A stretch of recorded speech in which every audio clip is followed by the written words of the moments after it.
Usually that TV tells us, but lately we've been having issues with that TV. There we go. Looks like we're still having issues with it. Yeah. Wait. There we go. Recording in progress. Bingo. Good. Okay, good afternoon, everyone. I'd like to call to order today's meeting on July 2nd, 2025 of the Plastic Reduction Bylaw Task Force. We have some folks participating remotely, so we do have a quorum, we have determined. So welcome, everyone, and let's jump right into it if we can. If anyone's had a chance to review the minutes of the meeting of June the 18th, 2025. Does anyone have any questions about those minutes? I have one question. Yes, ma'am. Did Jay Gardner Zoom in? Because he wasn't physically present, I don't believe. That's an excellent question. I don't know if he did or he didn't. We can certainly maybe amend the note that we'll give him an excused absence. How about that? That's fine. All right. Does anyone have any objection to amending the minutes to reflect that Jay was not present? Jamie, if I may. Mary? Go ahead. Jay was on Zoom for the meeting. Okay. Oh, well, then that answers it. Then everything's fine. Thank you, Mary. All right. Any other comments or questions? Otherwise, anyone make a motion to approve those minutes? So moved. All right, is there a second? I'll second. Very good, thank you. All in favor? Aye. Aye. Any opposed? I am, I would normally abstain, but I think out of the rule of necessity, since we have just 8, we have just enough for a quorum, I will vote in favor. All right, so do you want to do a roll call vote on that one? I think it might be helpful just to be, because we're a hybrid meeting and most votes have to be roll call, that might be a good idea. So let's do that. Mary, we'll go to you first. How did you vote, yay or nay? Yes. Okay, Haley? Yes. Sir? Yes. Mark? Yes, out of necessity. Yes. Chair votes yes. Jill? Yes. All right, we've got it done. Thank you. We had scheduled Eric from Cape Cod Paper. I don't know if he is participating remotely, stuck in traffic. So maybe we'll just take that one out of turn, if that's okay with everyone. Mike, here we go. So I'd like to then turn to the draft regulation. You have attached in the packet here a red line version that incorporates the comments that we discussed that Mary provided us at the last meeting, which were very helpful, and thank you to Mary Vilbon for putting that together. One of the things I'd like to then do, if nobody minds, is taking a look at that. I have a few comments, and maybe I'll start, if nobody minds, with some of these things. On page 1 of the definitions, there's a or the third page of the packet here, it says food establishment. If you recall, we talked about the idea of adding that definition to the actual regulation so that a person who is looking to follow along doesn't have to go outsource the location of where that definition is. And one of the things in the handouts that I provided today is that definition. So below the agenda, the second item in the packet are the pertinent pages of the 105 Code of Massachusetts Regulations 590, State Sanitary Code, minimum sanitation standards for food establishments. And at the bottom of that page, rolling over, provides the definition of a food establishment. My apologies for getting this to you late at the start of this meeting. It's been one of those weeks. I would like to take the opportunity at the next meeting, if we could, with all of your approval, to kind of go through very carefully and comprehensively that food establishment definition, because I think it's integral to what we're doing here for people who are food establishments to know who's in and who's out. That is, who's covered and who's not covered, to put it a different way, because we're not banning plastics everywhere for everybody, we're talking about a regulation that deals with food establishments. So I think it would be incumbent upon us to thoroughly vet what that means, what it doesn't mean, so that this task force, the health department, the townspeople all know what is encompassed by the regulation. But I'd like to give everyone the opportunity to review them before the next meeting, and then we can maybe spend some time talking about it at that meeting, if everyone is okay with that, rather than spending time and going through it. It's a little tedious, I'm not gonna lie. So does anyone have an issue with doing that, in that regard? Yeah.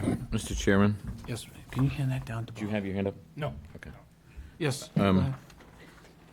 What I think I think it's important to make reference to 105 CMR 590-000,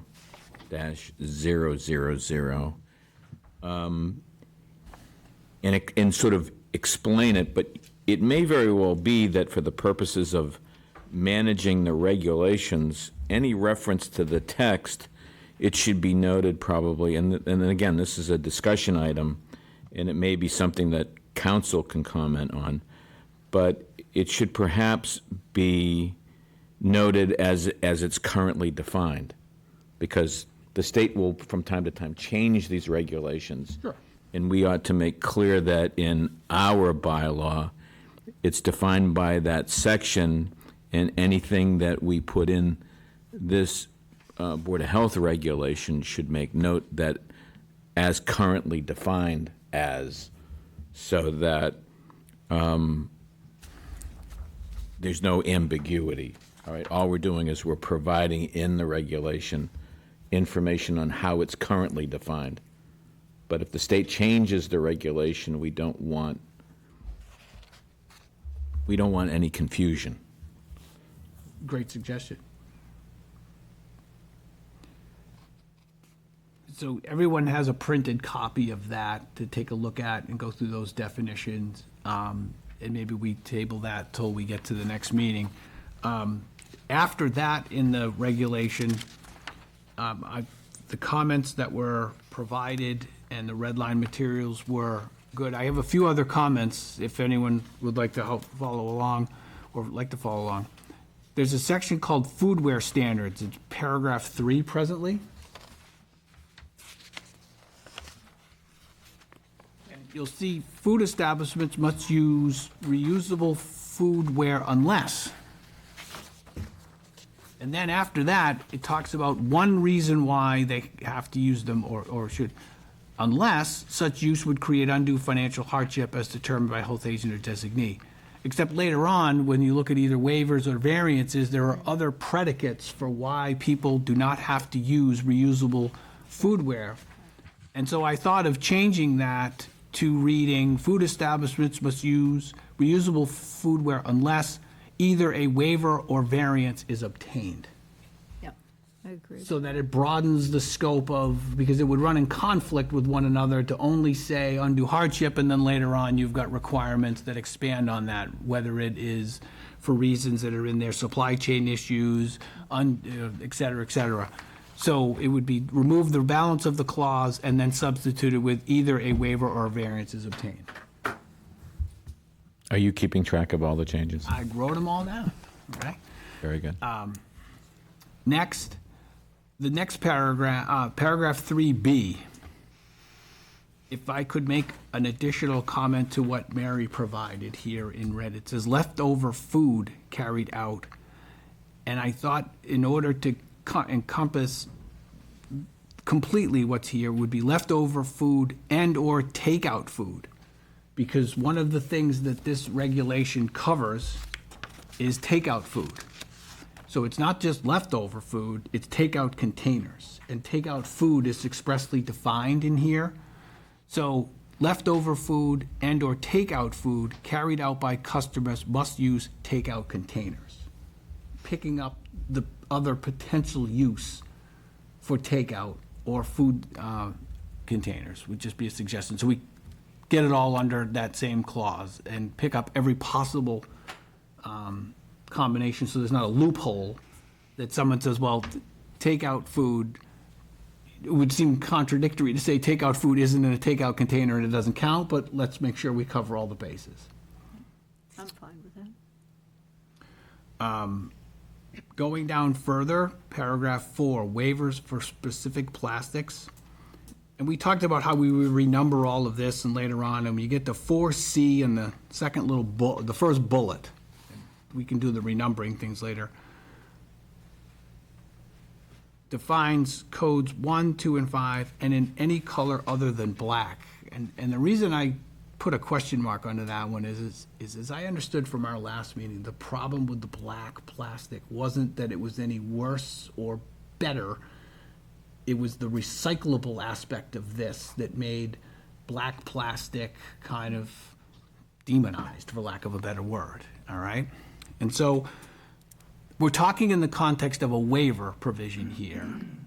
And my only thought was, and again, I'm not advocating for plastics, and I'm not advocating to reduce recyclables or eliminate recyclables, but does it make some sense, I thought, to remove that in any color other than black? That is, give the person providing a waiver or seeking a waiver an opportunity to make the case, as it were, that they could get waivers for products that are codes 1, 2, and 5, and the potential that a 1, 2, and a 5 could be in the color black. Just, again, just a thought. I'm not trying to promote it. I'm just trying to give options out there for businesses. And we can leave that for discussion. It was just a thought that I had about it, because again, as I learned last meeting, this was a recyclable issue, not that it was any better or any worse. That's right. And if we're gonna give, oh, I'm sorry, go ahead, Mary. But it is worse because No, because it's not recyclable. I understand, okay? I'm not, like I said, I'm not advocating for it, but I was just trying to give, we're not allowing it, we're just giving someone an opportunity to make it something they can seek a waiver and have that as something that's included in it. That's all I'm saying, yes, Bob? Question, Jamie. I think your point's well taken, and the question would be whether it would be advisable to include just more of an affirmative statement, right, in the regulations. You know, like you could make a period after 5 and just say, you know, it is encouraged that if, you know, any of these plastics are used, that the colors black and gray are avoided to increase the ability to recycle. I think there were a couple of colors there that the whole issue was when it goes to the recycling plant, it can't read it. So it doesn't get recycled, it goes in with the rest of the trash. You know, and just to state that as a value of the regulation, that we'd like to encourage people to avoid the use of the black and the gray plastics. It's, in the Newton's ordinances, they use that word strongly encourage, so. A lot of people copy me. Where did they put it? In Newton's, section E, under 3, Sorry. Good. strongly encourage, 3, strongly encouraged to use, so they use that word, encourage, strongly. Oh, but it doesn't say anything about black. No. Oh, A little bit farther down in 2. So we could put something that says petroleum-based plastics identified by resident identifications codes 1, 2, 3. Because remember, this says, the predicate is waivers may be granted for the following products only. So you can get a waiver for this. Petroleum-based plastics identified by resident identification codes 1, 2, and 5, period. Something along the lines of, it is strongly encouraged to avoid black plastics, or something like that. The Newton does include it on E, 2, not regular 2, but the other 2. It says, this prohibition includes but is not limited to dishware and containers made from black plastic, foam polystyrene, or paper lined with polyethylene or other petroleum-based plastic. So it does ban the black. Well, what we can do at this point is maybe add that as a future draft, and we can, again, decide if we want to leave it in or take it out. But what I wrote was, after the number 5 period, it is strongly encouraged to avoid blast plastics. We can amplify that a little bit. It's just something I thought. And again, if everyone's got a hard and fast position against black plastic, then we just leave it out entirely and leave it as it is. But that's just where I was when I was going through it. I guess If we can avoid it, we avoid it. I mean, Yeah, We're I trying mean- to do the when, options. Are there other options besides black? Fine. So- yeah, I mean, the two Then we leave it. representatives from the food places, Yeah. you know, they don't use black except for that one pretty much anything. reusable container. You can get in black, you can pretty much get in clear or white or any other substitute like that. But yeah, black is pretty much just a choice. It's not predicated only because it's a sub. Fair enough? Okay. So we'll leave it as it is? Okay. Going down to section D in paragraph 4, the second line up from the bottom, talks about if you get a waiver, then there's some documentation which includes a form. A form to be used for the purpose is available through the health department. Well, we either have to make up a form or we have to see if Falmouth has one. And make up a form, sure, that can be done. Okay, just that there is a reference to a form, and I think it would be incumbent upon us to make sure that Right. we provide that form. I can reach out to Falmouth and ask them for. To see if they've gotten ahead of themselves and they've got one done. My buddy. There, grab one. Hello, that- it's Christina. Hi, Christina. Hi, from Stop and Shop. Hi. I just wanted to let you know I did do my homework from our last call. I don't know if you can see me. And I did contact Falmouth, and they do not have a waiver currently that anyone can view or look at. They said it would probably be completed by the end of July or sometime in August. Okay. All right. So I'm gonna keep following up with them, obviously, because we're gonna need to strongly consider that for some products that we don't have alternatives for. So as soon as I get something, I will make sure I share it with the group. Great. Thank you. Thank you very much. But we need to You're keep welcome. that, we need to keep that on the radar screen because it's something that's there. Yeah. We talked at the last meeting about paragraph 5 variances, and there's a note in red here that it was suggested, and it's a good one, to go through staff first, and I think it's fair to represent the concern was, are we gonna inundate the Board of Health? We have 300-plus possible food establishments, and are we gonna be inundating the Board of Health with countless applications? So one of the things I thought about, and I'd like to get everyone's collective thoughts on this as well, is the waiver provision is something provided by, it says, the health agent or designee may grant. And I thought of changing paragraph 5 to read, the health agent or designee may grant a variance. So that in the first instance, and I'll tell you why I'm doing this, a variance or a waiver can be granted by the health agent. But then I thought of adding a paragraph. I'll read it to you, and then we'll type it up the next time around. Any food establishment or takeout food delivery service aggrieved by a decision of the health agent or designee on its request for a waiver or variance may appeal that decision to the Board of Health within 30 days for a public hearing to amend, overturn, or otherwise modify the decision. The hearing before the Board of Health shall be a de novo review. What I'm creating there is, in the first instance, the type of relief goes through the health agent. If you are not happy with that decision, and only you as the food establishment or takeout person are aggrieved by it, you can then go to the Board of Health. So we're not inundating the Board of Health with applications. It speeds up the process. It allows for the health department to have the discretion and kind of be uniform in the first instance with the health agent or the designee to do it. But if you don't like the decision that was handed down, or you want to alter it or change it, there's your vehicle to go to the health board. So the Board of Health is just engaged, but it is not inundated with hundreds, potentially, of applications in the first instance for variances.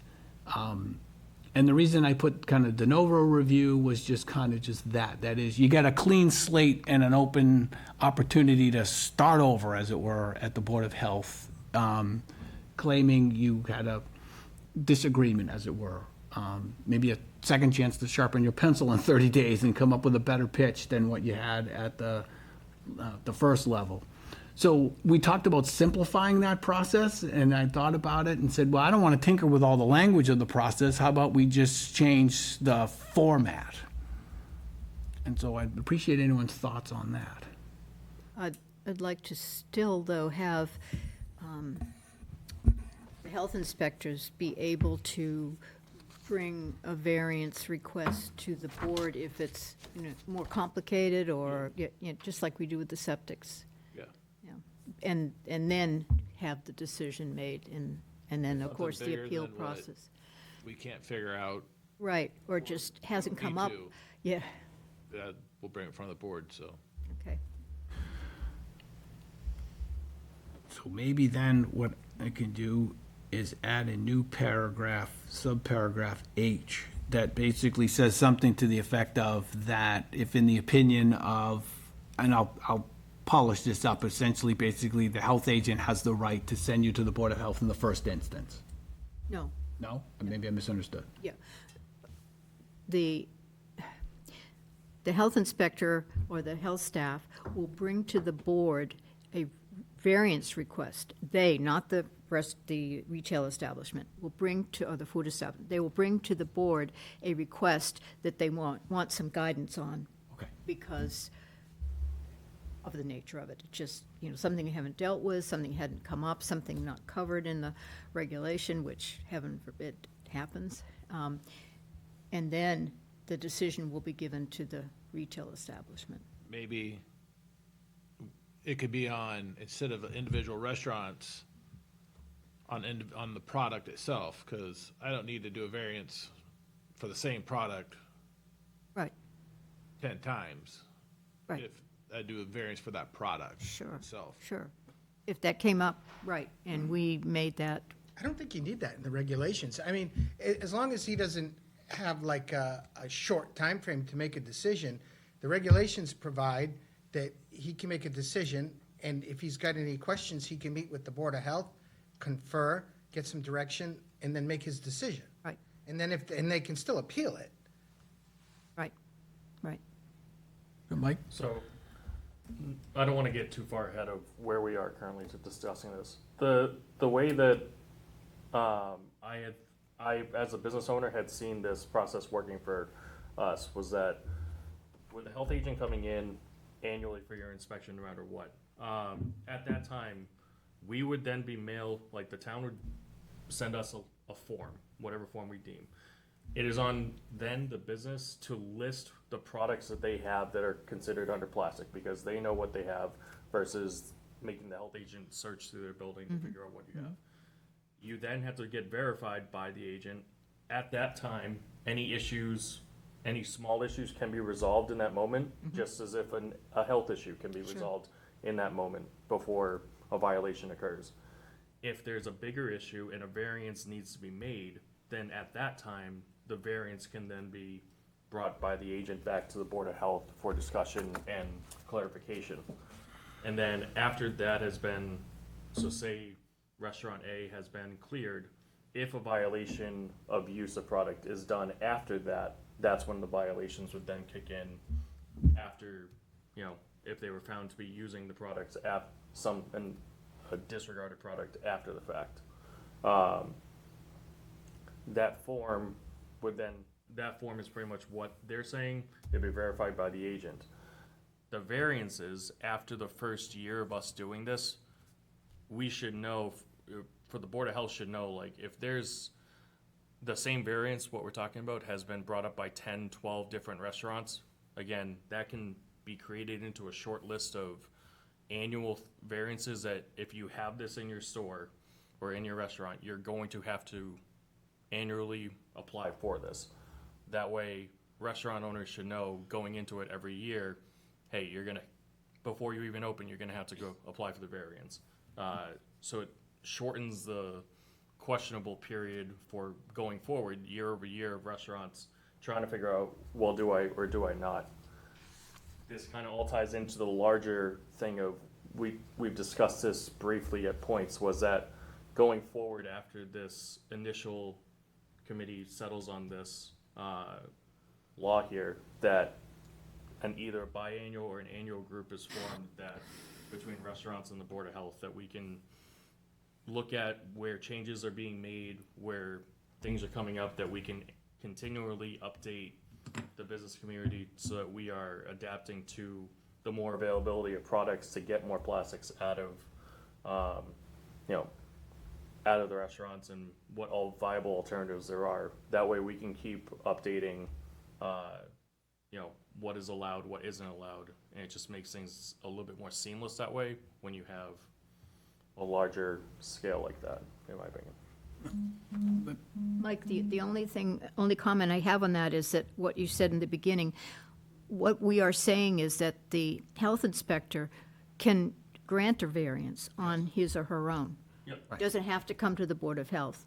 It will only come to the Board of Health unless it's a more complicated one, or, there's some question about it. Okay, yeah, no, I mean, if we want to leave the power with the agent, that's perfect. I'd rather get it settled faster than having to Right. go through the whole process of coming back to you guys. So, Right. If the health inspector can handle, bearing out, okay, you're allowed the variance for this year. But again, we're collecting the data points of what they're gonna find. Right. It'll allow us to kind of Yes. I like that idea, expedite yes, things going forward year over year. exactly, yep. So I like, First year is going to be the toughest. exactly, Yeah. but I think my thought was, as long as the health agent in the first instance can grant that relief, and I like the idea of putting it in there, that the health agent has essentially the discretion to tell a person, you know what, this one's a little beyond the normal, let's go to the Board of Health first. Right. And we reference that. I think it would just be helpful, even though it's kind of implied, maybe we reference that. The one thing you said, Mike, that was kind of interesting, I didn't think about is, once the health agent grants a variance on a particular type of product to restaurant A, that doesn't mean that restaurant B necessarily gets the same variance on that same product, because their circumstance could be different. Now, it would be helpful to be consistent, don't get me wrong. If there's a particular product that businesses are using and you found it to be supply chain problem, unusable, terribly expensive, it's probably going to be the same thing for everybody else. But I don't think this is a thing where if one restaurant gets it, everyone gets the benefit of that automatically. Because of the different kinds of foods that are being presented. Different circumstances, different foods, different, what could be a hardship for someone financially may not be a hardship for someone else financially to get it done. Not to drive the bus over Aiden because he's not here, but what Aiden was saying is that in their restaurant, they use disposable ramekins for tartar sauce on their tables. That's understandable for what they're using it for. For our purpose of what we do in our store, we're using to-go ramekins to hold either dressings or cream cheeses to go Right, to take right, home. exactly. So again, just using an example of that product has a different use for them than it does for us. Right. So therefore, one of us would have a variance versus another. Exactly, yep. So to speak to your point, Jamie. Okay. Any further thoughts and comments on that kind of procedural approach to this thing? And again, we'll have it all typed up and everyone can kind of see, and we can play with that kind of, we'll call it review language from the Board of Health. I was then gonna have renumbering, but I wanted to go to number 8, leftover containers.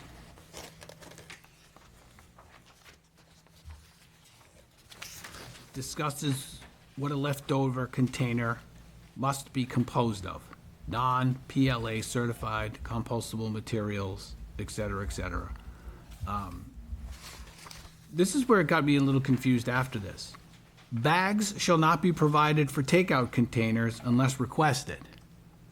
Does that mean paper bags? Like, you mean to tell me that if the customer doesn't ask for a bag with their takeout container, you can't give them one? It says it must also be made of paper.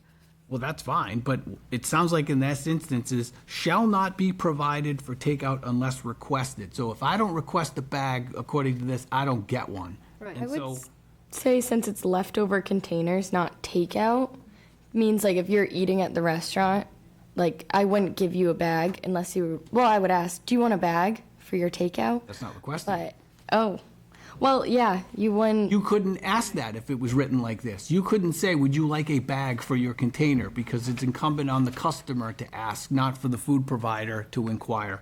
Bags shall not be provided for takeout containers unless requested, and must also be made of paper, which I have no problem with. I'm just curious, it seems awful strange, like, I took out shall not be. Bags provided for takeout containers must also be made of paper or other non-PLA certified compostable materials, period. Saying bags if provided for takeout containers. That's fine. Bags if provided. And then the last sentence, no waiver shall be granted for use of plastic bags or containers. But you can get a waiver for containers, so I was just gonna make it an affirmative sentence that you can't get a plastic bag waiver to give out, take out food or food service containers. No plastic bags. In this town, we already banned plastic bags. We already have Yeah. a plastic bag. ban. Great, so then we're not hurting anybody by putting it in there that says, no waiver shall be granted for the use of plastic bags, period. Or comma, which have already been banned in Yarmouth. We can make that even clearer, which have already been banned. Which are already banned. Okay? We put in there somewhere, like for leftover containers, they have to be reusable. No. I wouldn't do that, because we saw a lot of stuff that was containers that were not, there was only a couple of them that were reusable. Right. If they're compostable, they're not reusable. Yeah. If I give you like let's just say, if I give you a foil container with a paper top, that's not reusable, but falls within the guidelines of what I can give you. So, My last comments were on the provisions concerning enforcement. You get a warning, you got 60 days to return to full compliance. It's a long time, Yeah. okay? I mean, that's, for summer, you can skate through June, blow this thing off July and August, pay $100 in September, and you've kind of run afoul of everything that we've talked about here. So I'm thinking of trying to shorten that time period down. And then in section C, you should be able to cough up your fine money in less than 60 days either, okay? I don't know if 30 days is an adequate period of time. You get 30 days to get it together, find new products, do something like that. I thought was a fair balance, and 30 days to pay. That's fine. I mean, how long does it take to orders? That was gonna be my question to Aiden and Mike, was if someone came in and said, you can't use this anymore, is the turner, I think 60 days is too long personally, but mean- is it reasonable to ask someone they got 30 days to do it? I would say at most, like a bi-weekly, like 2 weeks, because not everyone, busier restaurants are definitely ordering multiple times a week, weekly. The smaller places are probably maybe ordering weekly to monthly, or bi-weekly to monthly. Some guys I know order their entire season of allotment before they open. Some people do that, but again, the first year is gonna be the kind of the test of this, litmus test of if a guy knows that he's gonna get bagged by it, he's like, well, I have my entire season's worth of stuff at this point. I spent $7,000 on all my products already. That's, But that goes back to the beginning where you meet with the health agent and you say, I've got Correct. $10,000 worth of all this material that's here. I need a waiver of certain things until I can exhaust this $10,000 worth of product. That's something the health agent has the discretion to grant that waiver to. But this seems to be, 60 days is a long time. you know you were wrong, you got caught with your foot off the pace, you get a warning, and you got 60 days to comply. That's a long time, in my opinion. Yeah, let's just say 30. Anybody else got any problems with 30? 30 is fine. Okay. And the same with paying? Yes. Get the money into the town, right, Bob? We gotta get, Absolutely. all right, here we go. Plus interest on 30, yeah, at 18%, you know? Okay, thus ends my, my comments on any of this stuff, and, so any feedback on any of that, or any other thoughts or comments that anyone has about the regulations? I'm sorry I monopolized that at the beginning, so if anyone else has got any,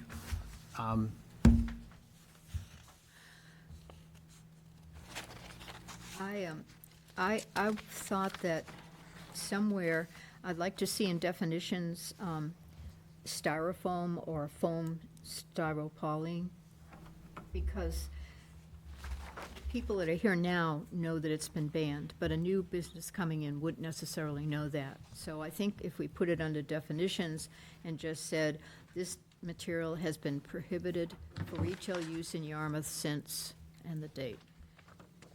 And the date. Me neither. And then I also like, Can I just go, you would like to add it as a definition, and in the same definition, note, it's already banned? yes, Okay, yeah, Just like we did with the other one.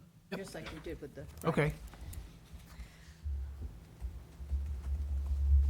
So do you want comments from the other, that we're thinking about for ours from the other?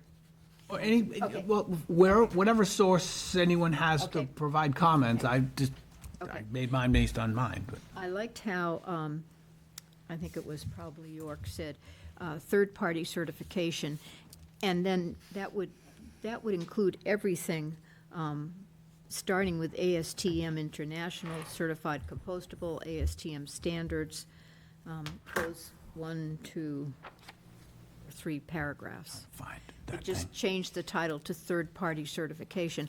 I also like that kind of alerts people that, oh, somebody else is involved here in terms of saying what the standards are that are Part of applied. the town of York, what are you in? I'm on our page 2 that we had already, and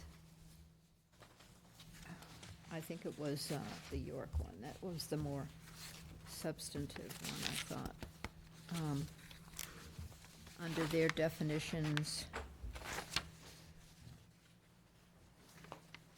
But I'm keeping all that we already have, but just changing the title to third-party certification. On the top of, under definitions, the first definition in our policy is, a regulation is accessory disposable foodware. And then I would put the second one, commercial, third-party certification, and include all of the verbiage that's here in our regulation, including ASTM, certified compostable, ASTM standards. Certification must be provided by authorities, or maybe even kind of clean that section up so that it's a little bit more, not quite as chopped up. Which one are you reading from again? Which town? Oh, no, it's just the title that I like. Oh, They okay. had a title that included much of this information that we've got a lot more of, because they did not include all of the certifying agencies that we have. So I'm just saying, lump this under one title, third-party certification, Okay. and explain then what they are that we are accepting. And then I also, I liked that York had a definition for commercial compost facility, because we did talk about that in our regulation. And I'd just insert the York definition for that.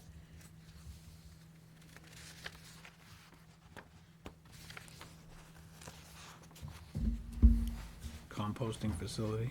Yes. Commercial compost facility.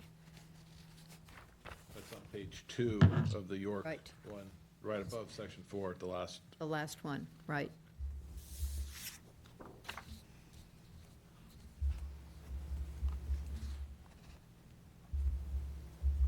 Okay. All right.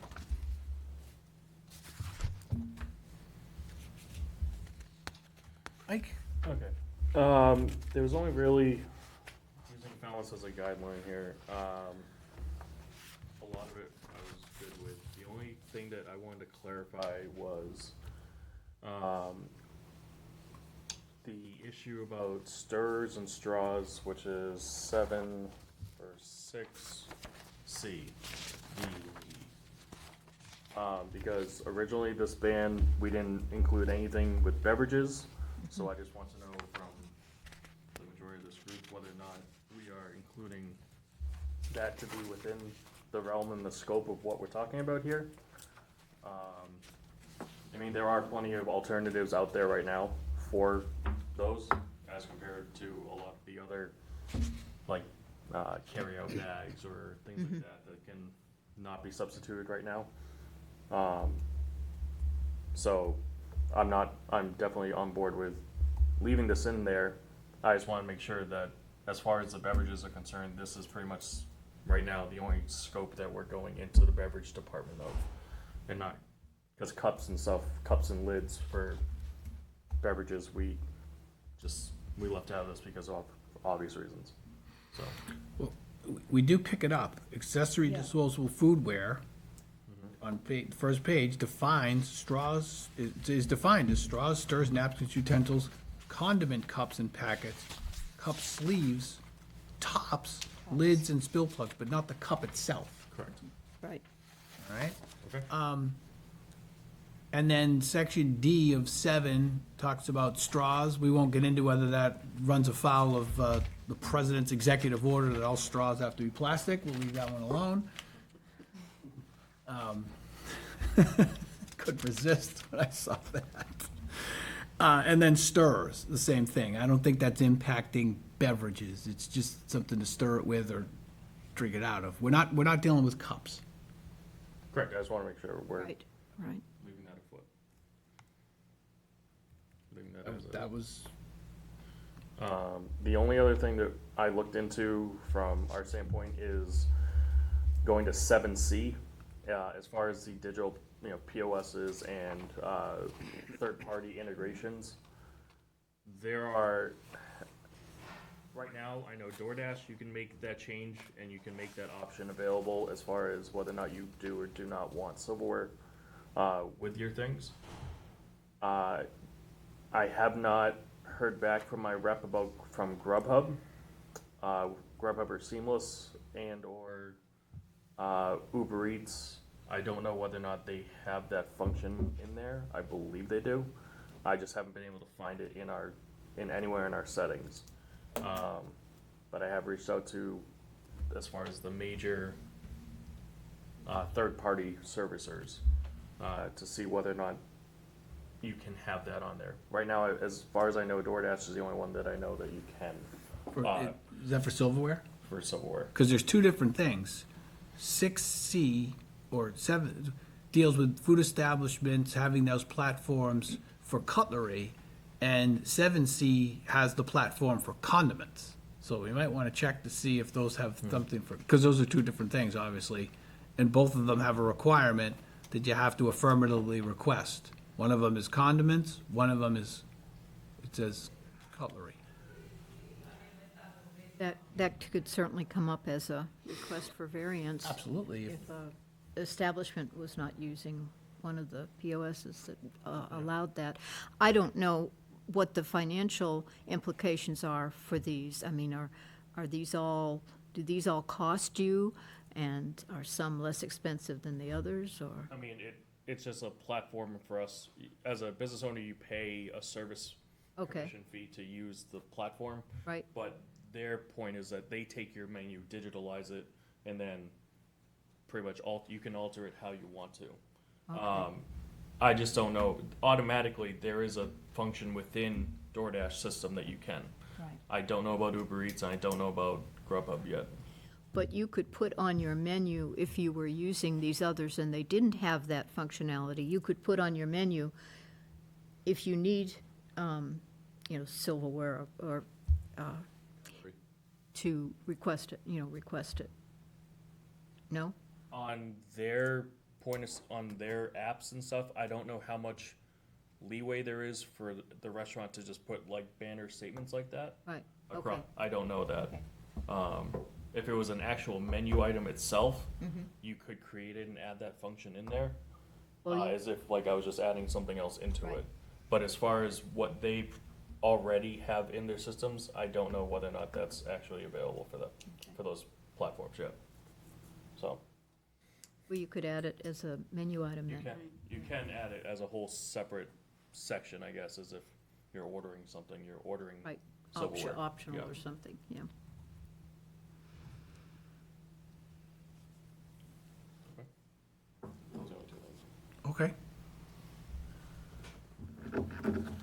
I thought it was pretty sneaky how Newton got in the balloons.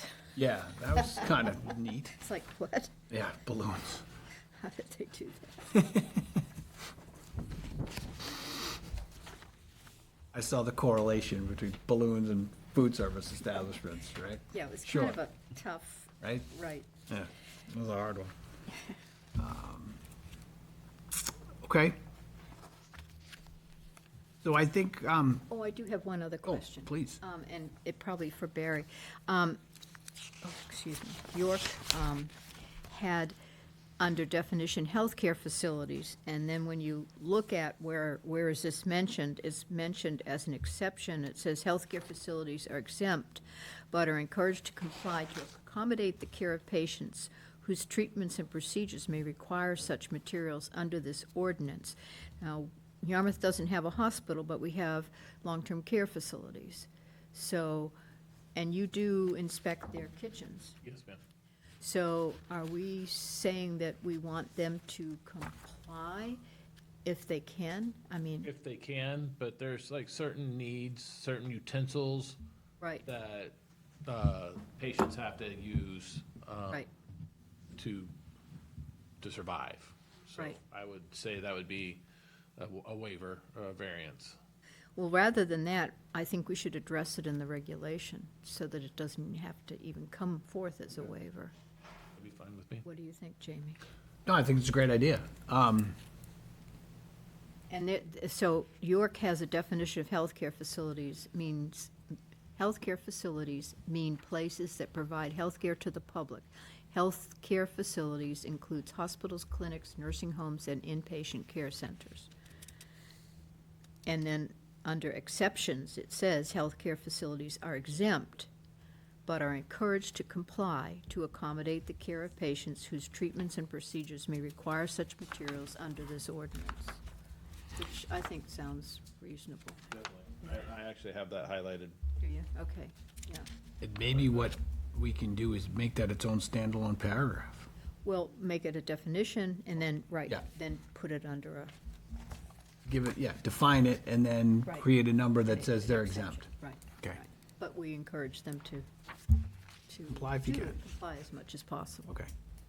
Just making a note. All right. Now I'm done. I guess on that same note, didn't the current regulation here in town exempt schools? Yeah, I believe so. And the only thing I would say about that is, and that's maybe a topic of, when you read the food establishment definition, okay, does that cover a school? And I would think it doesn't. Right, right. I think we added that in because someone that I was talking to at town hall advised me to add it in. So that's why we put it in there. I think it was any program under like USDA, I forget the language, but Right. that was just a precaution. And you'll see that they have in the regulation when you look at it, they define it, and then they give food establishments exclusions. And they are for certain types of things that, by state regulation, they've carved out. Residential kitchen that prepares food for distribution to a charitable facility in accordance with the provision of Mass General laws. These are things we're gonna have to kind of drill down on a little bit. But when I read it, my first inclination in reading it was, well, it wouldn't cover a school. I don't think of a school as a food establishment or takeout. I wouldn't take out, well, no offense to DY Well, school system. they do have fresh fruit that the kids can take out at the end And of that's the day. exempt under food establishment as well. It should be, yeah. Yeah, Yep, given out right. for Yep. things like that. They've exempted things like that here. So, but again, I think that's a topic that's gonna require a little more Right, working on it. working on of what's in and what's out. And we could include healthcare in that, We could, but I like your standalone idea as well. okay. I think blanket statement of the fact that schools are exempt from this, or it's pretty, I'm not considering a school's kitchen to be in the purview of what we're talking about here. Even if they give a kid a to-go container to take home with them, that's fine, During COVID, certainly did, yeah. so. All right, we'll add that. Anyone have anything else right now? We've got a lot to digest here, but, so I'll work with Mary Ilbon to get all of these things incorporated into a further red line revision before we have our next meeting. I do have one comment. Probably not necessary, but under accessory disposable foodware items, and when we talk about, number 6. So, actually maybe the definition instead. You know those little like plastic spoons that you get as like a sample at ice cream shops? So someone could apply for a variance to use the plastic one, but I kind of like, this is obviously just so small and maybe inconsequential, but I kind of think it would be good to add those in the definition. Straw stir, napkins, utensils, sample spoons, condiment cups and packets, cup sleeves, just adding it in. I think it would be great if we didn't allow exemptions for those, because the alternative is like the same price, just something small. Ice cream spoons, yeah, the little dowels, no places really use them though. And it would be great if we could get ice cream places to use them. I know that there's probably going to be lots of variances requested for the spoons, because there is like a significant price difference, and the plastic spoons, you know, they're going through like thousands of them, so that adds up. So that was just my little comment. It might not be necessary. I just thought if there was some way that we could add in that those little sample spoons, So there's why no not, variances. in the definition of accessory disposable foodware, which is the first definition, items such as straws, stirrers, napkins, utensils, comma, sample spoons, comma, condiment cups. Right. So now, right now, they are defined as an accessory disposable foodware, and then everything else falls down into place of waiver, variance, et cetera, et cetera. In the first instance, you gotta try to find a substitute. Is that what you were looking for, Haley? Yeah, or maybe we could go a step further and in number 6, add an F and say that sample spoons must be made of wood or other natural fiber, just like we have for stirs.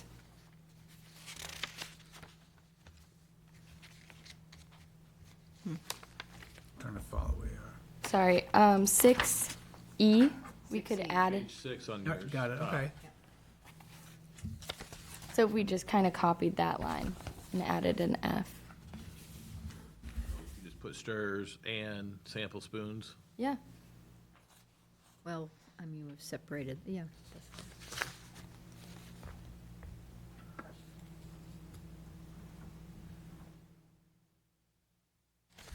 Okay.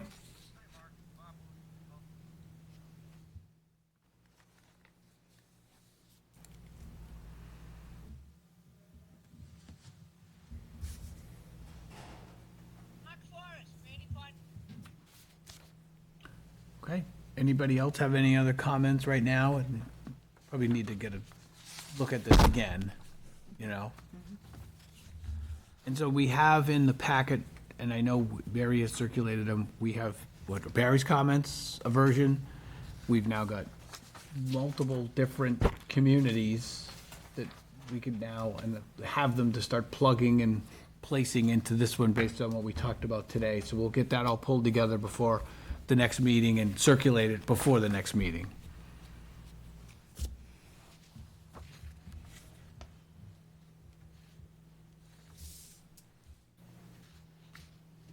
All right, does anyone have anything else about the draft regulation right now? Okay. Education. And I think part of the reason for the education is going to be that as folks find different bylaws or different towns or different provisions from other places, certainly send them along like you've done, get them to Mary Ilbon. She in turn will, package them up and and get them to everybody in advance of the meeting, so, don't be shy to try to find them. But if you do get them, this is kind of how we'll get them and disseminate them that way. Circle them in through Mary, Mary will funnel them back out. Does that sound right, Mary? That's consistent with what we talked about? Yes. Okay. All right. Other business. Anybody have any other business for the group to tackle? I traveled last week, and Southwest Airlines are going woo-hoo for bamboo. They're serving their beverages now in bamboo cups, which I thought was kind of interesting. They can pay for them because they're charging for bags now, so. What's that? They can pay for them because they're Well, charging for bags now, Yes, so. I know. They're high-volume purchasers. Is about 5 inches, 5 ounces for a cup of coffee? Wow, they're really. Use a bamboo bag, I think they'll check it for free. Impressive. They don't check anything for free anymore now. I had a question for Kristen, or Christina. Christina, is she still there? From, Right, I don't know. Stop and Yep, Shop. go right ahead, sorry. Okay. I'm here.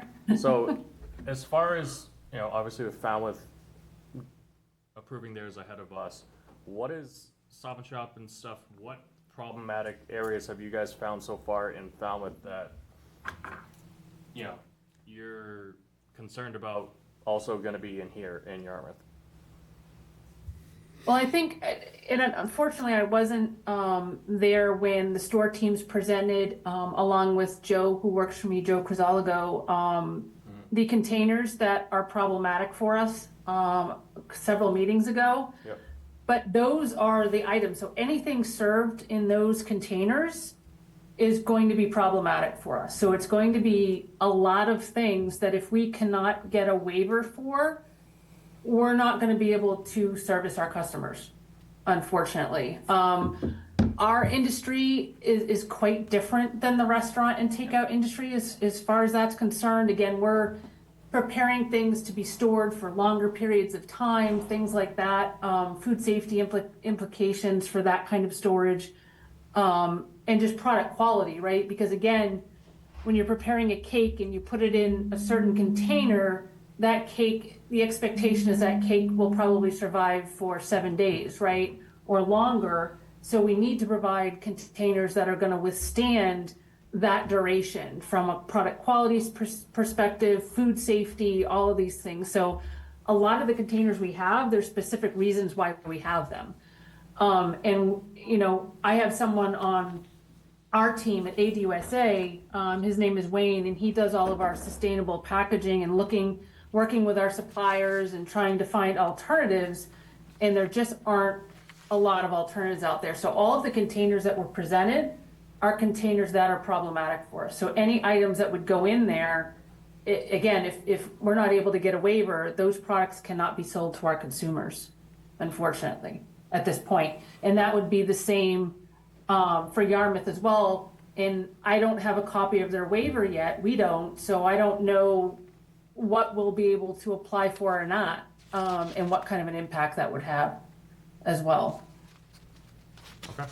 So it is very problematic from a standpoint of here are the products that our customers won't be able to purchase any longer.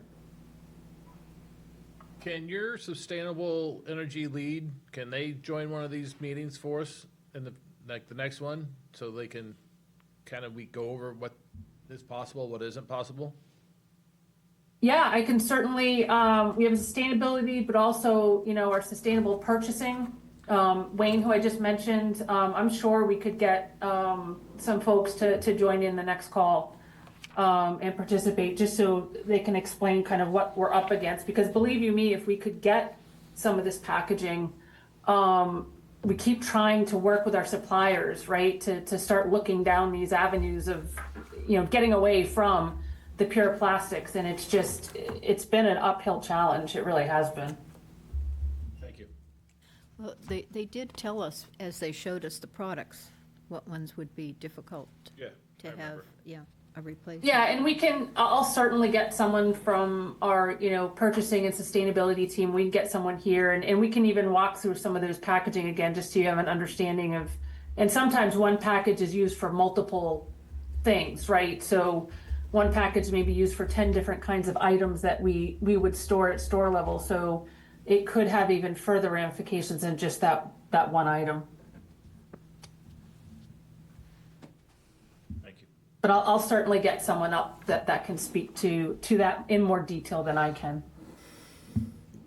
I think that's a pretty compelling distinction in terms of the products that are being contained. The grocery stores, like she said, they're selling them with the expectation they have a shelf life or a refrigeration life for much longer than the takeout food that I'm going to probably have for lunch the next day or even dinner. I don't think people count on keeping that around too long because it's best fresh. But we don't talk about that, and I was just looking at the code, and I didn't see anything that said grocery store except when it was talking about delivery. So anyway, I think that's something we should maybe talk about a little bit more. Under food establishment, if you look, it's hard to say. Under A, Okay, wait a minute. Hold on. in that, This is the sanitary code? Yeah. Okay. yeah, if you look at that under A, Uh-huh. probably about halfway through that, it's market. That is pretty much what I would consider where a market, supermarket, grocery store, that's pretty much the Okay, codes. farm trucks, market, vending location, Yep. conveyance, okay. So that's, I would assume that That, that's. that would be what- supermarket, They grocery also, market. they also package food, so that would not only just market it, but they store it, they, in some respects, prepare it, they package it, some of them they serve. You know, you can go to salad bar, serve Well, food. yeah, and they've already said that some of their food comes prepackaged, and they don't have any control over that. Yeah, that is true. We do have prepackaged stuff, but we do a lot of our own packaging. And that's what, at least based on what I've seen in the regulation, that's what it would be impacting, is what we actually package at store level, and that is gonna have a big impact on us. This is just one of those examples now that it dawned on me that if we go back to splitting up the process here, where in the first instance, the health agent can make this decision, just think for a minute how long the health meeting may be in Falmouth when Stop and Shop has to go in and ask for a waiver or a variance. Could be the only item on the agenda. Whereas here, if we adopt it this way, then there's a lot more latitude for the health agent to work with the supermarket in that first instance to just get it and balance the food safety component to things, you know, because some of this isn't just because it's convenient, it's because it makes food last longer and you're balancing between waste, food waste, sanitation, et cetera. And I think sometimes having that consistency, like one person or the department themselves in the first instance is going to help expedite that process, because I could see being here all night to try to give a variance to an outfit like Stop and Shop. Not that they don't deserve it, but it's going to be a long meeting. And if we can cut that down and maybe just have one or two things that you think need to go to the health department, that's a much, in the first instance, that's a much shorter meeting, and I think that's much more of a fair process to a larger business, not just a smaller business. Smaller businesses have to come here, they gotta pay for it, they gotta do it. This would be difficult for a larger business as well. So, I didn't quite follow that last. I just think I was thinking about the smaller business having to come to the board when I thought about splitting up the variances and the Right, waivers. right. And now it just dawned on me that there's an equal way benefit to- when right. you have a very large business that would have to then come to the health board in the first instance. And that kind of amplifies why I like that process better. So basically, to come up with some already decided exceptions for them. That's what you're saying. I want to see what Falmouth has. Let them do, I want to see what their form's going to look like. And that, I think that'll help our path Sure. greatly. Sure. It's going to help in a lot. Absolutely. Yep, yep. Okay. All right. Any other business from anyone? Did I see a hand up, or am I missing something? No? Okay. I've got a question. For our planning purposes, or should we be assuming that other food retailers in town, Shaw's, Peterson's Market, have the same issues that Stop and Shop has in terms of their, Think. or should we be perhaps inviting them to come to a meeting and address us in terms of their own source of supply? And I don't know who the holding company is for Shaw's and Star Market right now, but maybe we should, in fairness to them, give them an opportunity to come and present their, their point of view and their issue on this matter. Yeah, I think that's a good idea. Fair. I can reach out to them. Okay. I was going to say, I can jump in. I was thinking the same thing, Bill, in reaching out to them. So if you'd like us to, the chamber can certainly reach out to them. Thank you. All right. I guess the only action step I'd ask is, we'll clean this all up and review that and take a look at that regulation or the definition and any other suggestions, bring them to the meeting. Our next one is July the 16th, 2:30, the town hall. I think we're trying to get a representative from Falmouth to come to that meeting. It's my understanding. But we'll put a final That'd be great. point on that one. Has anybody seen the video, the YouTube video? Yes. The Falmouth, I thought that was well done. Yeah, yep. And it was nice having the opportunity to hear from the advocate from the community. And they went through a process where they went to town meeting for a bylaw, and then that ran into a problem, and then they took a different tack, which is sort of, it's kind of the situation that we're in. What I thought was very interesting in the video was not only hearing from the advocate, but also hearing from the businesses and how there's this sort of coming together, within the community in terms of how to work together. So I thought it was well done. And if you haven't seen it, that might be an item that we post if we're going to have a web page or some place where people can follow and read up on what we're doing. I would definitely want to add that YouTube video to the web page or whatever information pamphlet or materials we're making available. So I do think it's a good idea for us to have a web page here on the town's website at the appropriate time when we're at a point where we have a set of recommendations, so that we can just start posting the information, posting back any background information. So from my point of view, as an action item, I would highly recommend that if there are other sort of videos or background pieces like that that people are aware of that can be helpful for us to understand what other communities are trying to do. I mean, I think it's great that we're getting copies of bylaws and rules and regulations from other communities.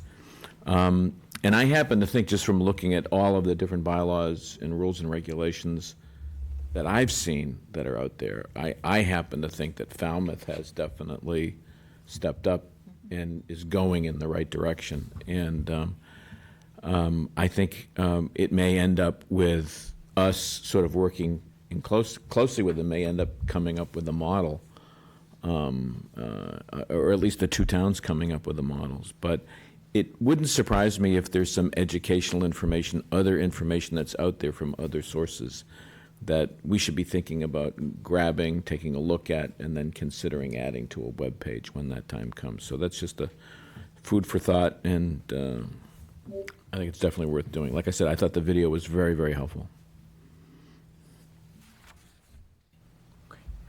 Anything else, anyone? Anybody online? Harry? Tina? All right, hearing none. I'm good at the moment, thank you. Okay. All right. Well, I'll entertain a motion to adjourn then. So moved? Second. Second. Mark, I think we got over a quorum, so we don't have the roll call to leave. I think we're good. Excellent.